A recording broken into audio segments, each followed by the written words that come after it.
কিতাবের ভিতরে পাওয়া যায়, হাদিসের কিতাবের ভিতরে আসছে, আল্লাহর নবীর একজন প্রিয় সাহাবী যার নাম হলো জাবির ইবনে সামুরা রাদিয়াল্লাহু তাআলা আনহু। আল্লাহর নবীর সাহাবী বলেন যে আমি একদিন 14 তারিখের রাতে আমি একদিন আমার ঘর থেকে বের হলাম। এই পূর্ণিমার 14 তারিখের রাতের চাঁদ পুরা মদিনার অলিগলিকে আলোকিত করে দিয়েছে। এই আলোতে আমি আমার ঘর থেকে বের হয়ে মসজিদে নববীর সামনে গিয়ে দাঁড়াইলাম।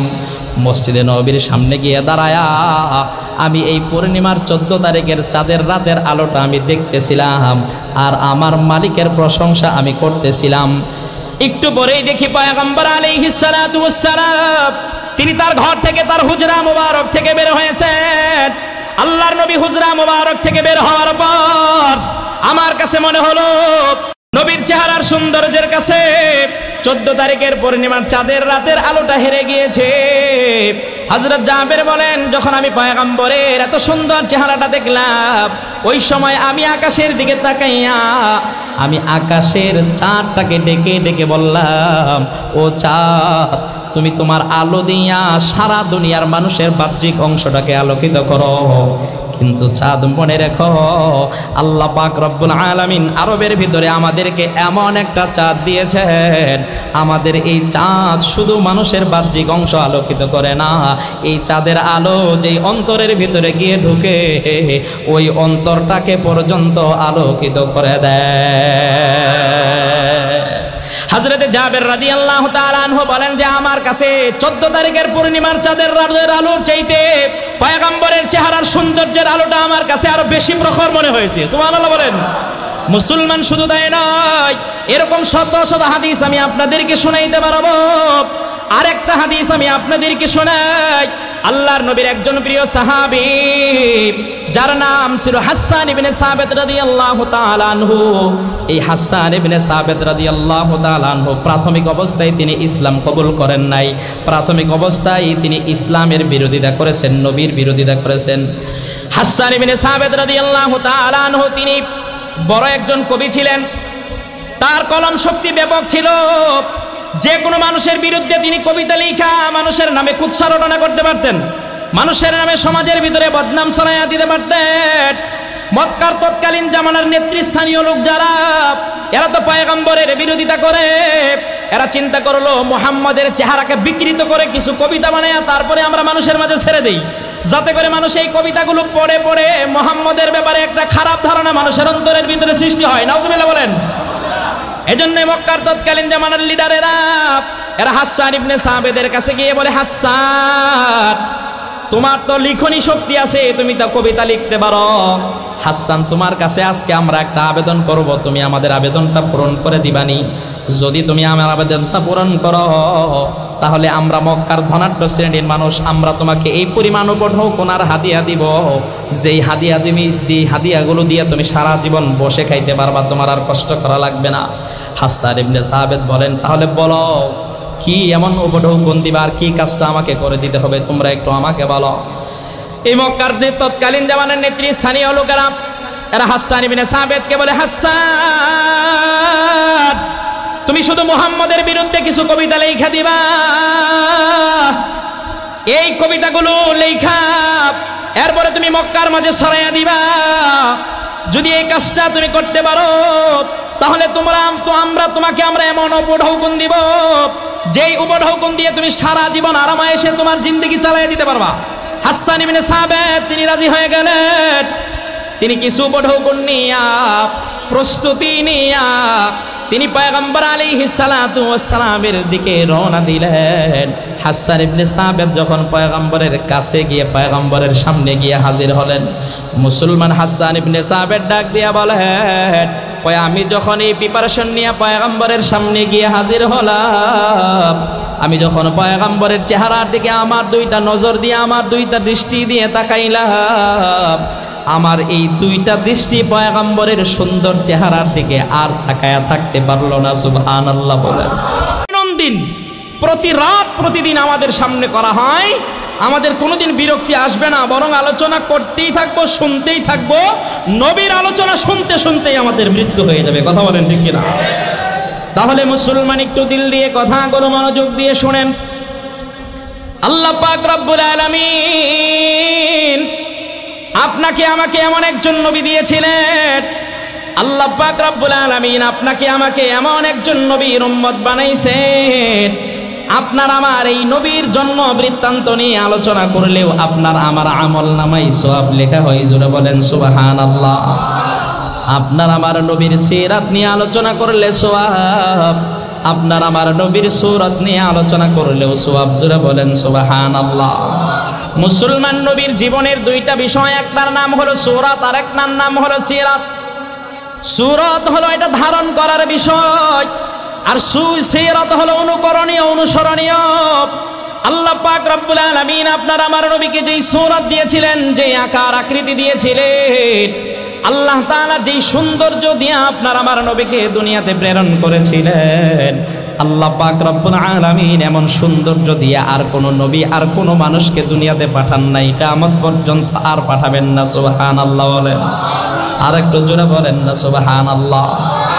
মুসলমান, আমি অল্প সময়ের ভিতরে আপনাদের সামনে নবীর সৌন্দর্যের বর্ণনা দিয়ে শেষ করতে পারবো না। শুধু এতটুকু আমি আপনাদেরকে বলে যাই, আল্লাহ নিজেই বলেছেন ইন্নাল্লাহা জামিল ইউহিব্বুল জামাল। আল্লাহ নিজে সুন্দর, আল্লাহ পাক রব্বুল আলামিন সুন্দরকে ভালোবাসেন। সুবহানাল্লাহ বলেন। আল্লাহ বলেন, দুনিয়ার মানুষ শোনো, যেই নবীকে না বানাইলে আমি আল্লাহ কিচ্ছু বানাইতাম না। যেই নবীকে বানায়া এই নবীর ভালোবাসার জন্য আমি আল্লাহ সব কিছু আমার বন্ধুকে দিয়ে দিছি। আমি আমার সেই বন্ধুকে কত সুন্দর করে বানাইছি জানো? আল্লাহ পাক রব্বুল আলামিন বলেন, আমার বন্ধুর চাইতে বেশি সৌন্দর্য আমি আল্লাহ আর কাউকে দেই নাই। সুবহানাল্লাহ। মুসলমান, আল্লাহ পাক রব্বুল আলামিন হযরত ইউসুফ আলাইহিস সালাতু ওয়াস সালামকেও সুন্দর করে বানাইছিলেন। ইউসুফ আলাইহিস সালাতু ওয়াস সালামের সৌন্দর্য ছিল সাদা সুন্দর, সাদা সুন্দর। ইউসুফ আলাইহিস সালাতু ওয়াস সালামকে আমার আল্লাহ এই পৃথিবীর অনেক সৌন্দর্য দিয়ে বানাইছেন। আর আল্লাহ পাক রব্বুল আলামিন আপনার আমার নবীকে এই পৃথিবীর সমস্ত সৌন্দর্য দিয়ে বানাইছেন। সুবহানাল্লাহ বলেন। ইউসুফ আলাইহিস সালাতু ওয়াস সালাম প্রাথমিক অবস্থায় গোলাম ছিলেন। এই গোলামের সুন্দর চেহারা দেখা তৎকালীন জামানার মিশরের অর্থমন্ত্রী তার স্ত্রী ইউসুফ আলাইহিস সালাতু ওয়াস সালামের প্রেমে পড়ে গেছে। জুলাইখা ইউসুফ আলাইহিস সালাতু ওয়াস সালামের প্রেমে পড়ে গেছে। জুলাইখা যেহেতু মন্ত্রীর স্ত্রী, তার বান্ধবী যারা ছিল তারাও তো সম্ভ্রান্ত পরিবারের ছিল। কথা বলেন ঠিক না? বান্ধবীরা জুলাইখাকে বারবার তিরস্কার করে আর ঠাট্টা করে আর বলে, জুলাইখা, একজন গোলামের প্রেমে তুমি হাবুডুবু খাচ্ছ। জুলাইখা, তুমি এই গোলামের ভিতরে কি পাইলা একটু আমাদেরকে জানাইবানি? জুলাইখা ডাক দেয়া বলে, আমার বান্ধবীরা শোন, আল্লাহ পাক রব্বুল আলামিন আমার প্রেমিক ইউসুফ গোলামকে যত সুন্দর করে বানাইছে, আমার মনে হয় আল্লাহ তাআলা এমন সুন্দর করে আর কাউকে বানান নাই। সুবহানাল্লাহ বলেন। জুলাইখার বান্ধবীরা বলে, তাহলে তো তোমার প্রেমিককে একটু দেখা লাগে, দেখাইবানি? হ্যাঁ, সত্য আছে, তোমরা আমার প্রেমিকের দিকে এক নজরে দীর্ঘক্ষণ পর্যন্ত তাকায়া থাকতে পারবা না। ঠিক আছে, রাজি হয়ে গেলাম, তাহলে আমরা তোমার প্রেমিকের প্রতি দীর্ঘক্ষণ তাকায়া থাকবো না। একটা নির্দিষ্ট ডেট করা হলো। ওই ডেটে নির্দিষ্ট জায়গায় জুলাইখার সকল বান্ধবীরা উপস্থিত হয়ে গেল। জুলাইখা তার বান্ধবীদেরকে একটা করে ফল দেয় আর একটা করে চাকু দেয়, দিয়ে বলে, আমার ইউসুফকে যখন আমি তোমাদের সামনে দিয়ে নিয়ে যাব, ওই সময় তোমরা এই চাকু দিয়ে ফলগুলো কেটে কেটে তোমরা খাইবা। এবার জুলাইখা ইউসুফের কাছে গিয়ে বলে, ইউসুফ, আমার বান্ধবীরা তোমাকে দেখার জন্য আসছে, যাও, তোমাকে একটু বের হতে হবে। ইউসুফ আলাইহিস সালাতু ওয়াস সালাম এবার জুলাইখার সাথে ঘর থেকে বের হয়ে আসলেন। ইউসুফ আলাইহিস সালাতু ওয়াস সালাম যখন জুলাইখার বান্ধবীদের সামনে দিয়ে হেঁটে হেঁটে যাইতেছিলেন, ওই সময় জুলাইখার বান্ধবীরা চাকু দিয়ে ফলগুলো কেটে খাওয়া শুরু করছে। চাকু দিয়ে তারা ফল না কেটে তারা তাদের ওই চাকু দিয়ে নিজেদের হাত কেটে ফেলছে, তারা বুঝতেও পারে না। সুবহানাল্লাহ বলেন। যখন তারা চাকু দিয়ে হাত কেটে ফেলছে, হাত কাটার পরে তারা বলতেছে, ওয়াকুলনা হাশারিল্লাহি মা হাযা বাশারা ইন হাযা ইল্লা মালাকুন কারীম। বলতেছে, জুলাইখা, তুমি কারে আমাদের সামনে দিয়ে নিয়ে গেলা? আমাদের কাছে মনে হলো সে তো মানুষ না, সে হলো আল্লাহর নূরের ফেরেশতা। সুবহানাল্লাহ বলেন। এ মুসলমান, একটু দিল দিয়ে কথাগুলো মনোযোগ দিয়ে শোনেন। আল্লাহর নবীর প্রাণের প্রিয়তমা স্ত্রী হযরত আয়েশা সিদ্দিকা রাদিয়াল্লাহু তাআলা আনহা বলেন, ইউসুফ আলাইহিস সালাতু ওয়াস সালামের সৌন্দর্য দেখা জুলাইখার বান্ধবীরা চাকু দিয়ে হাত কেটে ফেলছে। ওই জুলাইখার বান্ধবীরা যদি আমার কলিজার টুকরা স্বামীর সৌন্দর্য দেখত, তাহলে ওই চাকু দিয়ে তারা ফল না, তাদের হাত না, তারা তাদের কলিজা পর্যন্ত কেটে ফেলতো, এটা তারা বুঝতেও পারতো না। এবার বলেন, তাহলে আল্লাহ পাক রব্বুল আলামিন আপনার আমার নবীকে কেমন সৌন্দর্য দিয়ে দুনিয়াতে পাঠাইছেন? নবীজি নিজেই বলেছেন, আনা মালিহুন, আল্লাহ পাক রব্বুল আলামিন আমাকে লাল সুন্দর বানায়া দুনিয়াতে প্রেরণ করেছেন। সুবহানাল্লাহ বলেন। হযরত ইউসুফ তিনি সাদা সুন্দর ছিলেন, আপনার আমার নবী লাল সুন্দর ছিলেন। আল্লাহ পাক রব্বুল আলামিন আপনার আমার নবীকে কেমন সৌন্দর্য দিয়ে মুসলমান দুনিয়াতে প্রেরণ করেছিলেন, মুসলমান অল্প সময়ের ভিতরে বর্ণনা দেওয়া সম্ভব না। আল্লাহ পাক রব্বুল আলামিন রাসূলকে এত বেশি সৌন্দর্য দিয়েছিলেন, রাসূলের সৌন্দর্য চেহারা দেখাই তৎকালীন জামানার কাফের মুশরিক বেঈমানরা কালিমা পড়ে মুসলমান হয়ে যেত। সুবহানাল্লাহ। আরো জোরে বলেন না সুবহানাল্লাহ। আল্লাহ পাক রব্বুল আলামিন কোরআনে কারীমের ভিতরে ডাক দিয়ে বলেন, বন্ধু আপনারা যে আমি বেশি ভালোবাসি, বন্ধু আপনারা আমি কত বেশি ভালোবাসি আপনি জানেননি? আমি আল্লাহ 1,24,000 নবী দুনিয়াতে প্রেরণ করেছি। সমস্ত নবীরাই আমি আল্লাহকে দেখতে চেয়েছে। আমি আল্লাহ তাদেরকে জানাইয়া দিছি, লান তারানি, তোমরা আমাকে তোমাদের চর্ম চোখ দিয়ে দেখতে পারবা না। সুবহানাল্লাহ বলেন। আল্লাহ বলেন, বন্ধু আর আমি আল্লাহ, আপনি আমাকে একবারও দেখতে চান নাই, স্বয়ং আমি আল্লাহ নিজ করেছি। এবার বলেন, আমার রব যেই নবীকে এত বেশি ভালোবাসেন, ওই নবীকে আমার রব সবচেয়ে বেশি সুন্দর করে বানাইবেন, এটাই তো স্বাভাবিক কথা। বলেন ঠিক কিনা? মুসলমান নবীজির প্রশংসা করার কোনো সুযোগ নাই, শুধু এতটুকু বলা যায়, লা ইউমকিনু সানাউ কামা কানা হাক্কুহু। আল্লাহ পাক রব্বুল আলামিন নবীকে যেমন ভাবে বানাইলে নবীকে সবচেয়ে বেশি সুন্দর দেখা যাবে, তেমন ভাবে আমার আল্লাহ বানাইছেন। সুবহানাল্লাহ বলেন। হযরত আয়েশা সিদ্দিকা রাদিয়াল্লাহু তাআলা আনহা বলেন, লানা শামসুন ওয়ালিল আবাদি শামসুন ওয়া খায়রুম মিন শামসিস সামা। হযরত আয়েশা বলেন, দুনিয়ার মানুষ শোনো, আল্লাহ পাক রব্বুল আলামিন আমার কলিজার টুকরা স্বামীকে কত বেশি সুন্দর করে বানাইছিলেন। দুনিয়ার মানুষ তোমরা তো জানো, ওই যে তোমাদের মাথার উপর যে দিগন্ত আছে, যে আকাশ আছে, আল্লাহ পাক রব্বুল আলামিন ওই আসমানের ভিতরে, আকাশের ভিতরে একটা সূর্য বানায়া রাখছেন। কথা বলেন ঠিক কিনা? আকাশের ওই সূর্যটা সারা দুনিয়ার মানুষকে আলো দেয়। আকাশের ওই সূর্যের আলোর মাধ্যমে সারা দুনিয়ার সমস্ত মাখলুকাতরা উপকৃত হয়। হযরত আয়েশা বলেন, আল্লাহ পাক রব্বুল আলামিন আমাকে এমন একটা সূর্য দিয়েছেন, আমার এই সূর্য আকাশের সূর্যের চাইতেও উত্তম। সুবহানাল্লাহ বলেন। হযরত আয়েশা সিদ্দিকা রাদিয়াল্লাহু তাআলা আনহা বলেন যে, ইন্নাশ শামসা তাতলু বাদা ফাজরিন, আল্লাহ পাক রব্বুল আলামিন আকাশের ভিতরে যে সূর্যটা বানায়া রাখছেন, এই সূর্যটা প্রতিদিন পূর্ব দিগন্ত থেকে উদিত হয়। আর আল্লাহ পাক রব্বুল আলামিন আমাকে যে সূর্যটা দিয়েছেন, ওয়া শামসি তালিউন বাদাল ইশা, আল্লাহ আমাকে যে সূর্যটা দিয়েছেন, আমার এই সূর্যটা প্রতিদিন ইশারের নামাজের পরে আমার ঘরে উদিত হয়। মুসলমান একটু দিল দিয়ে কথাগুলো মনোযোগ দিয়ে শোনেন। হযরত আয়েশা সিদ্দিকা রাদিয়াল্লাহু তাআলা আনহা রাসূলের সৌন্দর্যের বর্ণনা দিয়েছেন। মুসলমান রাসূলের সৌন্দর্যের বর্ণনা এটা দেওয়া কোনোদিনই সম্ভব না। আল্লাহ পাক রব্বুল আলামিন রাসূলকে কেমন আকার আকৃতি দিয়েছিলেন, সাহাবায়ে কেরাম রাসূলের সৌন্দর্যের কারণে রাসূলের চেহারার দিকে দীর্ঘক্ষণ পর্যন্ত তাকায়েই থাকতে পারতেন না। সুবহানাল্লাহ বলেন। এত বেশি সৌন্দর্য দিয়েছিলেন। কিতাবের ভিতরে পাওয়া যায়, হাদিসের কিতাবের ভিতরে আসছে, আল্লাহর নবীর একজন প্রিয় সাহাবী যার নাম হলো জাবির ইবনে সামুরা রাদিয়াল্লাহু তাআলা আনহু, আল্লাহর নবীর সাহাবী বলেন যে, আমি একদিন 14 তারিখ পূর্ণিমার চাঁদের 14 তারিখের রাতে আমি একদিন আমার ঘর থেকে বের হলাম। এই পূর্ণিমার 14 তারিখের রাতের চাঁদ পুরা মদিনার অলিগলিকে আলোকিত করে দিয়েছে। এই আলোতে আমি আমার ঘর থেকে বের হয়ে মসজিদে নববীর সামনে গিয়ে দাঁড়াইলাম। মসজিদে নববীর সামনে গিয়ে দাঁড়ায়া আমি এই পূর্ণিমার 14 তারিখের চাঁদের রাতের আলোটা আমি দেখতেছিলাম আর আমার মালিকের প্রশংসা আমি করতেছিলাম। একটু পরেই দেখি পয়গম্বর আলাইহিস সালাতু ওয়াস সালাম তিনি তার ঘর থেকে তার হুজরা মুবারক থেকে বের হয়েছেন। আল্লাহর নবী হুজরা মুবারক থেকে বের হওয়ার পর আমার কাছে মনে হলো নবীর চেহারার সৌন্দর্যের কাছে 14 তারিখের পূর্ণিমার চাঁদের রাতের আলোটা হার খেয়ে গেছে। সুবহানাল্লাহ বলেন। নবীর চেহারার সৌন্দর্যের কাছে 14 তারিখের পূর্ণিমার চাঁদের রাতের আলোটা হেরে গিয়েছে। হযরত জাবের বলেন, যখন আমি পয়গম্বরের এত সুন্দর চেহারাটা দেখলাম, ওই সময় আমি আকাশের দিকে তাকাইয়া আমি আকাশের চাঁদটাকে ডেকে ডেকে বললাম, ও চাঁদ, তুমি তোমার আলো দিয়া সারা দুনিয়ার মানুষের বাহ্যিক অংশটাকে আলোকিত করো।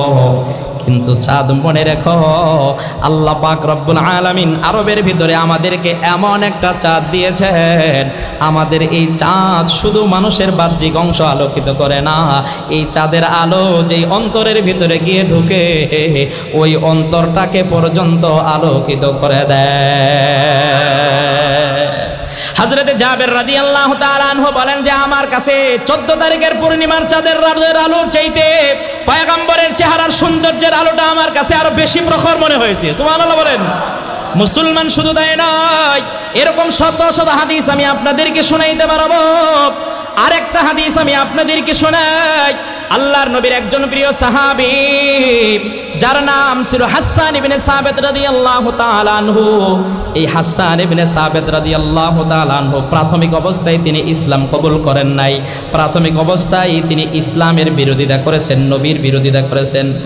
হাসান ইবনে সাবিত রাদিয়াল্লাহু তাআলা আনহু তিনি বড় একজন কবি ছিলেন, তার কলম শক্তি ব্যাপক ছিল।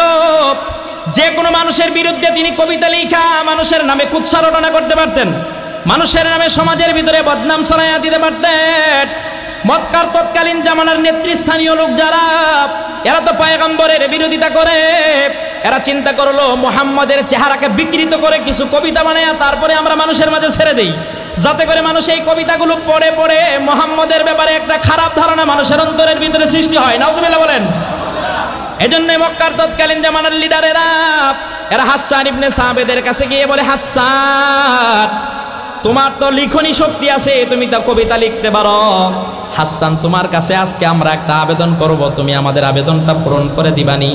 যদি তুমি আমার আবেদনটা পূরণ করো তাহলে আমরা মক্কার ধনাঢ্য শ্রেণীর মানুষ, আমরা তোমাকে এই পরিমাণ উপঢৌ কোনার হাদিয়া দিব, যেই হাদিয়া তুমি হাদিয়াগুলো দিয়ে তুমি সারা জীবন বসে খাইতে পারবা, তোমার আর কষ্ট করা লাগবে না। হাসান ইবনে সাবিত বলেন, তাহলে বলো কি এমন উপঢৌকন দিবা, আর কি কাজটা আমাকে করে দিতে হবে, তোমরা একটু আমাকে বলো। এই মক্কার তৎকালীন জামানার নেতৃস্থানীয় লোকেরা এরা হাসান ইবনে সাবিতকে বলে, হাসান, তুমি শুধু মুহাম্মদের বিরুদ্ধে কিছু কবিতা লেখা দিবা, এই কবিতাগুলো লেখা এরপরে তুমি মক্কার মাঝে ছড়াইয়া দিবা। যদি এই কাজটা তুমি করতে পারো তাহলে আমরা তোমাকে এমন উপঢৌকন দিব, যেই উপঢৌকন দিয়ে তুমি সারা জীবন আরামায়েশে তোমার জিন্দেগি চালিয়ে দিতে পারবা। হাসান ইবনে সাবিত তিনি রাজি হয়ে গেলেন। তিনি কিছু উপঢৌকন নিয়া, প্রস্তুতি নিয়া তিনি পয়গম্বর আলাইহিস সালাতু ওয়াস সালামের দিকে রওনা দিলেন। হাসান ইবনে সাবিত যখন পয়গম্বরের কাছে গিয়ে পয়গম্বরের সামনে গিয়ে হাজির হলেন, মুসলমান হাসান ইবনে সাবিত ডাক দিয়া বলেন, আমি যখন এই প্রিপারেশন নিয়ে পয়গম্বরের সামনে গিয়ে হাজির হলাম, আমি যখন পয়গম্বরের চেহারার দিকে আমার দুইটা নজর দিয়ে, আমার দুইটা দৃষ্টি দিয়ে তাকাইলাম, আমার এই দুইটা দৃষ্টি পয়গম্বরের সুন্দর চেহারার দিকে আর তাকায়া থাকতে পারলো না। সুবহানাল্লাহ বলেন। হাসান ইবনে সাবিত বলেন, সাথে সাথে আমি আমার দুইটা হাত দিয়ে আমার চোখ দুটিকে আমি বন্ধ করে নিলাম, আর পয়গম্বরকে আমি ডেকে বললাম, ও পয়গম্বর, আপনার সুন্দর চেহারার কারণে আমি আর আপনার দিকে তাকায়া থাকতে পারলাম না। সুবহানাল্লাহ বলেন। পয়গম্বর, মক্কার কাফেরদের কাছ থেকে আমি উপঢৌকন নিয়ে আপনার কাছে আসছিলাম আপনার চেহারাটা দেখা, তারপরে আপনার চেহারাকে বিকৃত করে কবিতা লিখবো। কিন্তু পয়গম্বর, আপনার চেহারার সামনে এসে যখন আমি হাজির হলাম, আপনার চেহারাটা দেখে আমার কাছে মনে হইল আপনি মিথ্যাবাদী নন, আপনি একজন সত্য নবী। সুবহানাল্লাহ বলেন। পয়গম্বর, আপনি সাদিকুল মাসদুক, আপনার চাইতে সত্যবাদী আর কেউ হতে পারে না। আপনি আসলে আল্লাহ তাআলার পক্ষ থেকে বার্তাবাহক। আল্লাহ তাআলা আপনাকে এই দুনিয়ার মানুষের জন্য রহমত স্বরূপ পাঠাইছেন, এই দুনিয়ার মানুষের কল্যাণার্থে পাঠাইছেন, দুনিয়ার মানুষগুলোকে জাহান্নামের আগুন থেকে বাঁচানোর জন্য আল্লাহ তাআলা আপনাকে পাঠাইছেন। সুবহানাল্লাহ বলেন। ও পয়গম্বর, আমি আর দেরি করতে চাই না। পয়গম্বর, আপনার চেহারা দেখে আমার বিশ্বাস হয়েছে আপনি একজন সত্য নবী। আপনি আমারে কালিমা পড়ে মুসলমান বানায়া দেন। সুবহানাল্লাহ বলেন। এবার হাসান ইবনে সাবিত মুসলমান দুইটা চোখের পানি ছেড়ে পয়গম্বরের কাছে মাপ চায় আর ক্ষমা চায়। বলে, পয়গম্বর, আপনার বিরুদ্ধে কবিতা লেখার জন্য প্রিপারেশন নিয়ে আমি আপনার কাছে আসছিলাম। আমি আপনার কাছে মাপ চাই, ক্ষমা চাই, আপনি আমারে ক্ষমা করে দেন। আর আপনি আমার জন্য একটু দোয়া করে দেন, আল্লাহ যেন আমার এই লেখনীকে ইসলামের জন্য কবুল করে। সুবহানাল্লাহ। এবার হাসান ইবনে সাবিত পয়গম্বরের কাছে কালিমা পড়ে তিনি মুসলমান হয়ে চলে গেলেন। মক্কার লিডারদের কাছে ফিরে গেছে। লিডাররা যখন হাসান ইবনে সাবিতের চেহারা দেখছে, দেখাই তারা বুঝা ফেলছে যে হাসান ইবনে সাবিতের চেহারার ভিতরে নূর চমকাইতেছে, মনে হয় সেও মুসলমান হয়ে গেছে। সুবহানাল্লাহ বলেন। হাসান ইবনে সাবিত এবার তিনি মক্কার কাফের মুশরিকদের চেহারার দিকে তাকাইয়া তাদেরকে বলতেছে, হে কাফেরের দল, মুশরিকের দল, শোন, তোরা আমাকে এমন একজন মানুষের বিরুদ্ধে কবিতা লেখার জন্য তার কাছে পাঠাইছিলি যিনি 100% সত্যবাদী, কোনো সন্দেহই নাই। সুবহানাল্লাহ। আমি ওই নবীর বিরুদ্ধে কবিতা লিখবো তো বহু পরের কথা। ওই নবীর চেহারার সামনে গিয়ে যখন আমি হাজির হলাম, আমি দেখলাম ওই নবীর চাইতে সুন্দর মানুষ আর আল্লাহ দুনিয়ায় পাঠায় নাই। ওই চেহারার ভিতরে মিথ্যার কোনো ছাপ নাই, ওই চেহারার ভিতরে ধোঁকাবাজের কোনো ছাপ নাই। আমি তার কাছে কালিমা পড়ে মুসলমান হয়ে গেছি। আল্লাহর কসম করে বলি, আল্লাহর কসম করে বলি, তোমরাও যদি কেউ ওই নবীর সামনে গিয়া নবীর চেহারাটা একবার দেখো, তোমরাও ওই নবীর কাছে কালিমা পড়ে মুসলমান হয়ে যেতে বাধ্য হবা। এবার মুসলমান, তাহলে বলেন, আপনার আমার নবীর চেহারার সৌন্দর্যের বর্ণনা দিয়ে কি শেষ করা সম্ভব? জোরে বলেন, সম্ভব নেই। মুসলমান, এবার আসেন, আল্লাহ পাক রব্বুল আলামিন আপনার আমার নবীকে কেমন সৌন্দর্য দিয়েছিলেন। নবী পাক সাল্লাল্লাহু আলাইহি ওয়াসাল্লামের অবয়ব, আকার, আকৃতি, দেহ নিয়ে একটা হাদিসের কিতাব লেখা হয়, যেই কিতাবটার নাম হলো শামাইলে তিরমিজি। এটার মধ্যে শুধু নবীজির চেহারার বর্ণনা দেওয়া হয়েছে, নবীজির অঙ্গ প্রত্যঙ্গ কেমন ছিল এগুলোর বর্ণনা দেওয়া হয়েছে। আমরা যারা মাদ্রাসায় পড়ি, আমাদেরকে হাদিসের কিতাবটা পড়ানো হয়। আমরা যখন এই কিতাবটা পড়তাম, আমাদের উস্তাদগণ যখন আমাদেরকে এই কিতাবটা পড়াইতেন, ওই সময় আমরা নবীজির একটা মূর্তি আমাদের হৃদয়ের ভিতরে আমরা দাঁড় করায় নিতাম। আমরা কিতাব চোখে দেখা দেখা পড়তাম, কিন্তু আমাদের উস্তাদগণ যখন নবীর চেহারার বর্ণনা দিতেন, নবীর প্রতি আমরা এতটা আবেগ আপ্লুত হয়ে যেতাম, আমাদের চোখ দিয়ে ধর ধর করে পানি পড়া শুরু হয়ে যেত। আর দিলের ভিতরে আশা, আকাঙ্ক্ষা, কামনা জাগ্রত হইতো, নবী তো আর এই দুনিয়ায় নাই, নবীকে তো আর দেখা সম্ভব হবে না। মালিক আল্লাহ, তুমি স্বপ্ন যুগে আমাদের নবীর সাথে আমাদেরকে সাক্ষাৎ ঘটাইয়া দিও। সুবহানাল্লাহ বলেন। দিলের ভিতরে আমাদের এই আশা, আকাঙ্ক্ষা, এই কামনা। মুসলমান, আমাদের নবী না, আমার নবীর চেহারা, আকার, আকৃতি আল্লাহ পাক রব্বুল আলামিন এত সুন্দর করে বানাইছেন। আল্লাহ পাক রব্বুল আলামিন আপনার আমার নবীকে যে দেহটা দিয়েছিলেন, যেই বডিটা দিয়েছিলেন, আল্লাহু আকবার, নবীর দেহটা, নবীর বডিটা একেবারে লম্বাও ছিল না, আবার নবীর বডিটা একেবারে খাটাও ছিল না। স্বাভাবিকভাবে মুসলমান, যদি মানুষ একটু খাটো হয় তাহলে সমাজের মানুষ তাকে বেটে বলে ডাকে, কথা বলেন ঠিক কিনা? আবার যদি একটু লম্বা হয়ে যায় তাহলে মানুষ তারে লম্বু বইলা ডাকে।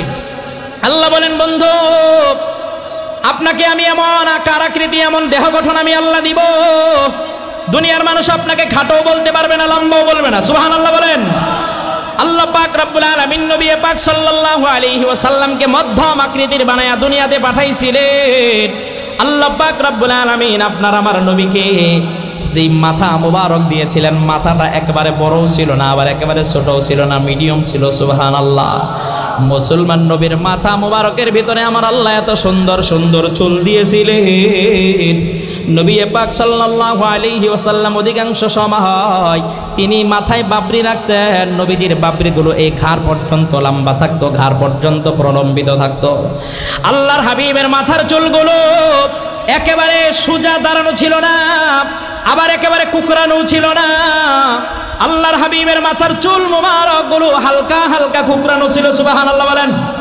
সাহাবায়ে কেরাম বলেন নবী পাক সাল্লাল্লাহু আলাইহি ওয়াসাল্লাম কখনো কখনো কোন সময় তিনি মাথার ভিতরে তেল লাগাইতেন।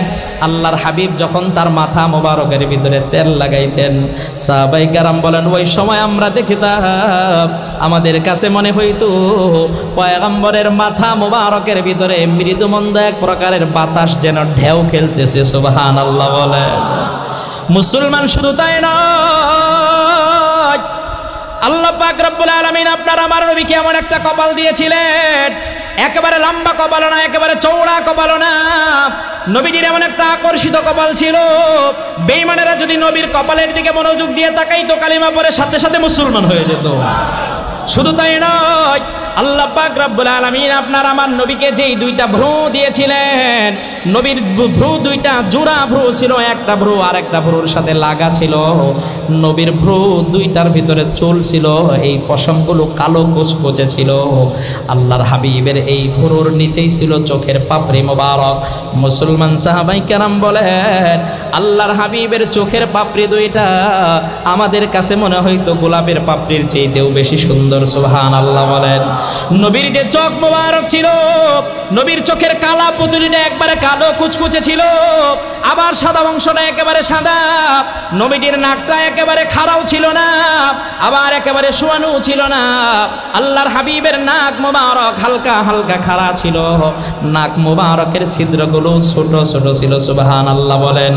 মুসলমান নবীজির মুছ মোবারক বড় সুন্দর, নবীজির দাড়ি মোবারক বড় সুন্দর, নবীজির ঠোঁট মোবারক বড় সুন্দর ছিল, নবীজির দাঁত মোবারক বড় সুন্দর ছিল। সাহাবায়ে কেরাম বলেন নবী যখন আমাদের সাথে কথা বলতেন,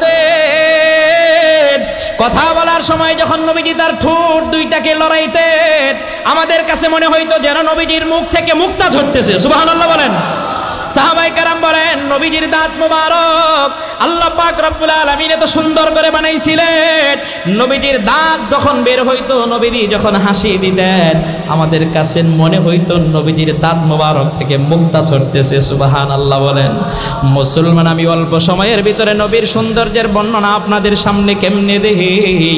আল্লাহর হাবিবের এক একজন সাহাবী নবীর সৌন্দর্যের বর্ণনা এত সুন্দর করে দিয়েছেন।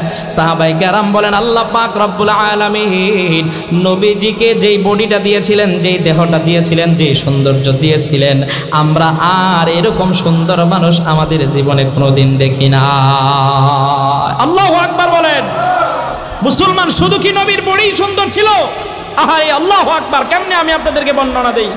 হাদিসের কিতাবের ভিতরে পাওয়া যায় নবীজি প্রস্রাব করেছেন, এগুলো একটা পাত্রের ভিতরে রাখা হয়েছে। সাহাবায়ে কেরামকে বলা হয়েছে ফালাইয়া দাও, এটা নিয়া ডাস্টবিনে ফালাইয়া দাও, ময়লাযুক্ত জায়গায় ফালাইয়া দাও। সাহাবী বাহিরে নিয়া নবীজির প্রস্রাব মোবারক পান করে ফেলছে। আল্লাহর হাবিব জিজ্ঞেস করেছেন কোথায় ফালাইছো? সাহাবী বলছে ইয়া রাসূলুল্লাহ, ও বাহিরে নিয়ে ফালাইছি। কোথায় ফালাইছো বলো?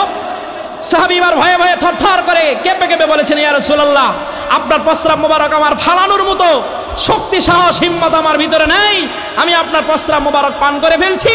আল্লাহর হাবিব বলেছেন আমার প্রস্রাব তোমার পেটের ভিতরে ঢোকার কারণে আল্লাহ তোমার জন্য চিরতরে জাহান্নামের আগুন হারাম করে দিয়েছে। মুসলমান নবীজির গায়ের ভিতরে, নবীজির শরীরের ভিতরে সিংহা লাগানো হয়েছে, সিংহা লাগায়া পচা রক্তগুলো বের করা হয়েছে। আল্লাহর হাবিব সাহাবীকে বলছেন ফালাইয়া দাও। সাহাবী বাহিরে নিয়ে রক্ত পান করে ফেলছে। আল্লাহর হাবিব জিজ্ঞেস করছেন কি করছো? ইয়া রাসূলুল্লাহ, পান করে ফেলছি।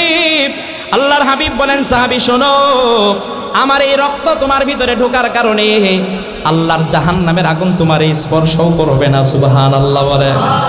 মুসলমান শুধু তাই নয়, আল্লাহর নবীর প্রাণের প্রিয়তমা স্ত্রীগণ, আমাদের উম্মাহাতুল মুমিনিন যেনারা, ওনারা বলেন পয়গম্বর যখন কোন রাস্তা দিয়ে হেঁটে যেতেন, ওই রাস্তার ভিতরে পয়গম্বরের দেহের সুগন্ধি কয়েক মাস পর্যন্ত পাওয়া যেত। সুবহানাল্লাহ বলেন। নবীর একজন সাহাবী একদিন নবীকে খুঁজতেছেন, নবীরে খুঁজে আর পান না।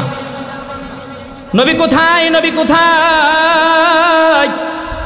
হযরত আবু বকরকে জিজ্ঞেস করছে, আবু বকর পয়গম্বর কোথায়, পয়গম্বরের সন্ধান চাই। আবু বকর বলেন, এই রাস্তায় আমি পয়গম্বরকে যাইতে দেখছি। সাহাবী ওই রাস্তা ধইরা সামনের দিকে অগ্রসর হয়। সাহাবী নিশ্চিতভাবে ওই রাস্তা দিয়ে সামনে যায়। নবী পর্যন্ত পৌঁছার পরে পয়গম্বর জিজ্ঞেস করেন, আমি যে এখানে আসছি তোমাকে কে সন্ধান দিল? সাহাবী বলেন, ইয়া রাসূলুল্লাহ, আমাকে কেউ সন্ধান দেয় নাই, শুধু আবু বকর আমার রাস্তাটা দেখাইয়া দিছে। আমি যখন রাস্তার ভিতরে উঠছি, এই রাস্তায় ওঠার পরে আপনার শরীর মোবারকের সুগন্ধি পেয়েছি। সুবহানাল্লাহ বলেন। এই সুগন্ধি আমাকে আপনার পর্যন্ত এনে পৌঁছায়া দিছে। আল্লাহর নবীর প্রাণের প্রিয়তমা স্ত্রীগণ উম্মাহাতুল মুমিনিনগণ ওনারা বলেন, নবী পাক সাল্লাল্লাহু আলাইহি ওয়াসাল্লাম যখন বাহির থেকে পরিশ্রান্ত ক্লান্ত হয়ে যখন আমাদের ঘরের ভিতরে ঢুকতেন, কয় আমরা ওই সময় নবীজির কাছে এসে হাজির হইতাম। নবীজি যেহেতু ক্লান্ত, নবীর শরীর মোবারক থেকে ঘাম ঝরতেছিল, ঘামগুলো যখন ঝরে ঝরে পড়তো, ওই সময় আমরা ঘামগুলোকে একটা শিশির ভিতরে সংরক্ষণ করে রেখে দিতাম। সুবহানাল্লাহ বলেন। কই কেন রেখে দিতাম? আমাদের কাছে মনে হইছে দুনিয়ার সকল সুগন্ধির চাইতে নবীজির ঘামটা আমাদের কাছে বেশি সুগন্ধিযুক্ত। সুবহানাল্লাহ বলেন। শুধু তাই নয়, উম্মাহাতুল মুমিনিনরা বলেন যে আমরা এই ঘামগুলোকে সংরক্ষণ করে রেখে দিতাম। প্রয়োজনের সময়, মানে যদি কোনো অনুষ্ঠানে আমাদেরকে যেতে হতো, ওই সময় যদি আমাদের পারফিউম সুগন্ধি ব্যবহার করার প্রয়োজন হতো, তো আল্লাহর হাবিবের ঘাম মোবারক আমরা সুগন্ধি হিসাবে ব্যবহার করতাম। এবার মুসলমান, তাহলে একটু বলেন, এই নবীর সৌন্দর্যের বর্ণনা দিয়ে কি শেষ করা যাবে? জোরে বলেন, যাবেনি? আমার আল্লাহ নবীকে এত বেশি সৌন্দর্য দিয়ে কেন বেশি বানাইছেন? কারণ হলো আল্লাহ পাক রব্বুল আলামিন আপনার আমার নবীকে সবচেয়ে বেশি ভালোবেসেছেন। সুবহানাল্লাহ বলেন। আল্লাহ বলেন, বন্ধু আপনারে আমি কেমন ভালোবাসি জানেন?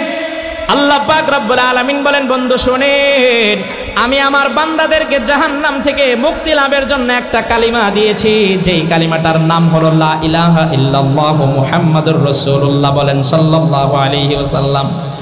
আল্লাহ বলেন, বন্ধু আমি আপনারে কতটা ভালোবাসি আপনি জানেননি? এই যে আমি আমার বান্দাদেরকে জাহান্নাম থেকে একটা নাজাতের কালিমা দিলাম, মুক্তির কালিমা দিলাম, এই কালিমার সাথে আমি আল্লাহ আমার নামের সাথে আপনার নামটাও রেখে দিলাম। সুবহানাল্লাহ বলেন। মুসলমান, শুধু তাই নয়, লা ইলাহা ইল্লাল্লাহ মুহাম্মাদুর রাসূলুল্লাহ, লা ইলাহা ইল্লাল্লাহ লিখতে যে কয়টা অক্ষর লাগে, মুহাম্মাদুর রাসূলুল্লাহ লিখতেও সেই কয়টা অক্ষরই লাগে। সুবহানাল্লাহ বলেন। আল্লাহ বলেন, বন্ধু আপনারা আমি কেমন ভালোবাসি জানেন? আমার বান্দারা আমার নাম উচ্চারণ কইরা যতগুলো সওয়াব পাবে, আপনার নাম উচ্চারণ করলে তাদের আমলনামায় ততগুলোই সওয়াব। সুবহানাল্লাহ কোন। তাহলে মুসলমান, আমি অল্প সময়ের ভিতরে আপনাদেরকে বোঝায়া বলতে পারবো না আল্লাহ পাক রব্বুল আলামিন আপনার আমার নবীকে কত বেশি ভালোবাসতেন। কোরআনের ভিতরে আসছে, হাদিসের কিতাবের ভিতরে আসছে, আল্লাহ পাক রব্বুল আলামিন যত নবীদেরকে ডাক দিয়েছেন, আল্লাহ পাক রব্বুল আলামিন তাদেরকে নাম ধইরা ধইরা ডাক দিয়েছেন। আল্লাহ বলছেন, ইয়া ইব্রাহিম, ইয়া মুসা, ইয়া ঈসা, ইয়া নূহ। আল্লাহ পাক রব্বুল আলামিন এইভাবে নাম ধইরা ধইরা ডাকছেন, কিন্তু আপনার আমার নবীকে আল্লাহ একবার নাম ধরে ডাক দেন নাই। সুবহানাল্লাহ বলেন।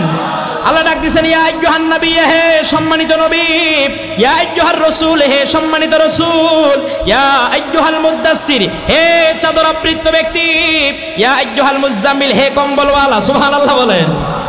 মুসলমান, আমাদের সন্তান আছেন, অনেক সময় আদরের সন্তান একটা থাকে না, 4টা 5টা সন্তান, একটা তো একটু বেশি আদরের থাকে। এইটারে বাবা আলাদা একটা নাম দেয়, নির্দিষ্ট নাম ছাড়াও আলাদা একটা নাম দেয়, দেয় কি দেয় না? জোরে বলেন, দেয় কি দেয় না? আল্লাহ বলেন, বন্ধু আপনারে আমি কত আদর করি, কত মহব্বত করি, কত ভালোবাসি জানেন? আমি আল্লাহ আপনারে আলাদা একটা মহব্বতের নাম দিছি, ইয়া আইয়ুহাল মুজাম্মিল, যেটা আর কোনো নবীকে দেই নাই। সুবহানাল্লাহ বলেন। তাহলে মুসলমান বলেন, আল্লাহ পাক রব্বুল আলামিনের আপনার আমার নবীর প্রতি ভালোবাসা কম ছিল না বেশি ছিল? আরো জোরে বলেন, কম ছিল না বেশি ছিল? মুসলমান, কত বেশি ছিল।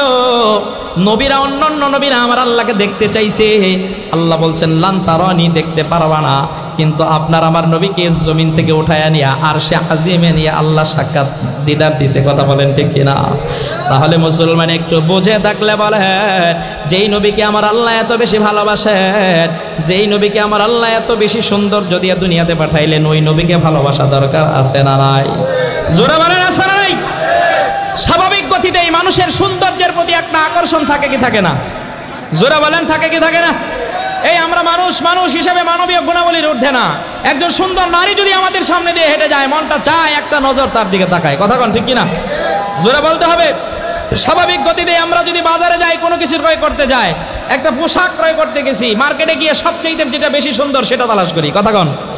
এক জোড়া জুতা কিনতে গেছি, স্যান্ডেল কিনতে গেছি, যেটা সবচেয়ে বেশি সুন্দর সেটা আমরা আগে খুঁজি, যে ভাই সুন্দরটা ভালোটা আমাকে দেন। কথা কোন ঠিক কিনা? জোরে বলেন। আল্লাহ বলেন, বন্ধু আপনারে আমি এত সৌন্দর্য দিয়ে কেন দুনিয়াতে প্রেরণ করলাম জানেননি? কারণ আমার বান্দারা সৌন্দর্যের প্রতি আকর্ষিত, আমার বান্দারা সৌন্দর্যের প্রতি বিমোহিত, আমার বান্দারা আপনার সৌন্দর্য দেখা দেখা তারপরে আপনার হাতে কালিমা পড়ে আপনার ইসলামের ভিতরে দীক্ষিত হয়ে যাবে। সুবহানাল্লাহ বলে। মুসলমান নবীজিকে আল্লাহ পাক রব্বুল আলামিন এত সৌন্দর্য দিয়েছেন। নবীর এই সৌন্দর্য দেখা তৎকালীন জামানার কাফের মুশরিক বেঈমানেরা তরবারি নিয়ে পয়গম্বরকে হত্যা করার জন্য আসছে। পয়গম্বরের সুন্দর চেহারা দেখা তরবারি হাত থেকে পড়ে গেছে, সাথে সাথে পয়গম্বরের হাতে হাত রেখে কালিমা পড়ে মুসলমান হয়ে গেছে। সুবহানাল্লাহ বলে। মুসলমান যে নবীকে আমার আল্লাহ এত সুন্দর করে দুনিয়াতে পাঠাইলেন, একটু বলেন তো দেখি, ওই নবীকে আপনার আমার ভালোবাসা দরকার আছে না নাই? ওই নবীকে কে কে আমরা ভালোবাসতে রাজি আছি? দুটি হাত তুলে আল্লাহকে দেখা দে। রাজি আছেন তো? হাত নামান। নবী তো আর এখন দুনিয়াতে নাই, নবীকে ভালোবাসবেন কিভাবে? খালি মুখে স্লোগান দিলেই হবে? নবীর ইজ্জত রক্ষার্থে রাজপথে আমি বুকের তাজা রক্ত ঢেলে দিব, এই স্লোগানে আপনি কি রাসূলের খাঁটি আশিক হতে পারবেন? বলেন পারবেননি? বছরে একদিন নবীর মিলাদকে স্মরণ করে খিচুড়ি পাকায়া, খিচুড়ি রান্না করে খাইয়া তারপরে আপনি নবীর খাঁটি আশিক হয়ে যাবেন? সম্ভব? জোরা বলেন সম্ভব নি? নবী হাদিসে পাকের ভিতরে রাসূলের আশিক হওয়ার কি মাপকাঠিটা হবে, এটা রাসূল হাদিসের ভিতরে বলে দিয়ে গেছেন। সুবহানাল্লাহ কোন? নবী বলেন, মান আহাব্বা সুন্নতি ফাকাদ আহাব্বানি ওয়া মান আহাব্বানি কানা মাই ফিল জান্নাহ। সুবহানাল্লাহ বলেন। নবী বলেন, ও আমার দুনিয়ার উম্মতের দল শোনো, আমি আমাকে ভালোবাসার একটা মাপকাঠি দিয়ে গেলাম, আমি দুনিয়া থেকে চলে গেলাম, আমার আদর্শ আমার সুন্নত আমি তোমাদের মাঝে রেখে গেলাম। তোমরা যারা আমার সুন্নতকে আঁকড়িয়ে ধরবা, আমার সুন্নতকে ভালোবাসবা, তারাই আমাকে ভালোবাসলা। আর যারা আমাকে ভালোবাসবা, হাসরের ময়দানে আমি নবীর সুপারিশ পাবা, আমি নবীর সাথে তোমরা জান্নাতের ভিতরে যাবা।